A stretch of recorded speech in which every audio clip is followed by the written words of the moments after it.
Gising sa umaga kahit na antok pa nga ako, kailangang maghanda para pumasok sa trabaho. Sinday ng sigarilyo habang may kapeng barako. Eto aking almusal na araw-araw kong kasalo. Kailangan kong pumasok kahit mayroong trangkaso. Pag di kasi pumasok malaki ang iyong atraso. Sa nagbibigay ng sweldo kung tawagin natin amo, kailangan doble kayod para amo ay maamo. Sa sobra mong trabaho parang ang sama-sama mo. Sa iyong anak na di mo na laging maasikaso, kailangan yung buksan ang isipan na sarado. Sa buhay minsan talo at hindi laging panalo.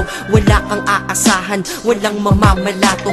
Pag di ka nagtrabaho buhay mo ay lalalato. Kahit pagod ka na ang sinasabi mo wala to. Mahirap ang mabuhay, anong magagawa ko? Kailangan magtrabaho upang mabuhay sa mundo.